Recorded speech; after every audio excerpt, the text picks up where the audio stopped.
Today, I declare that I will not keep the racist spectrum within me. I will polish off my veneers of black and white and dare you to see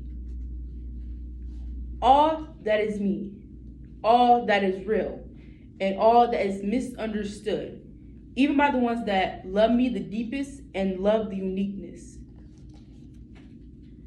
This piece is called Caught Between Two Worlds by Carlos Perez, The Loneliness of Being Mixed Race in America by Vox First Person, and Composite Soul, a poem about growing up mixed race by Kelly Bates. Right now, and this may change, I identify as mixed race black person, but initially I identify as biracial. I felt like growing up in the environment that I was in, it was very clear to me that I was black and I was mixed. But when I moved to New York, that dramatically changed. What are you doing, sitting here with your diary? Get out there and tear the hair out. Yeah, right. I don't get you. You're tired of being picked on, but you don't do anything about it. What can she do? Tell them off. I got a lot of people not really being able to recognize me on sight. I've had to deal with an ethnic ambiguity that I never had to deal with before. So I had to figure out the language that I wanted to use to describe myself. I think part of that stems from the fact that when I grew up, my dad, who is black, wasn't really in my life. So a lot of black identity came from the black people that my mother worked with and the neighborhood that I lived in. But also my family was so white and, frankly, for as much as I love my mother, racist. My grandfather would not be in the same room with her the entire 9 months she was pregnant. He couldn't even hold me for the first couple of months of my life. There were 5 girls yelling up at this window. Do you really think she can stop them from teasing her? So she just sits in here writing in her diary for the rest of her life? Leave her alone. If it weren't for her writing in her diary, we wouldn't even exist. There's nothing wrong with being black. Like there's something wrong with being white. You heard them. If we look like mom instead of like you, we'd be fine.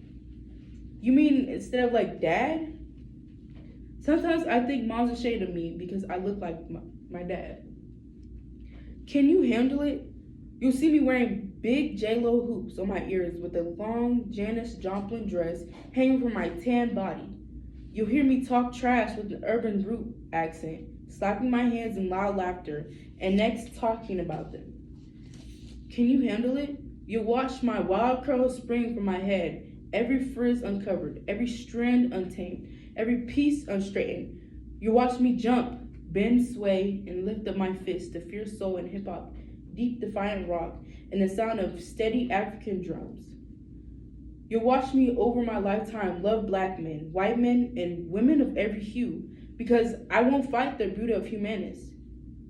I started realizing my race when I was late elementary school age, and I had gotten in trouble at my grandma's house.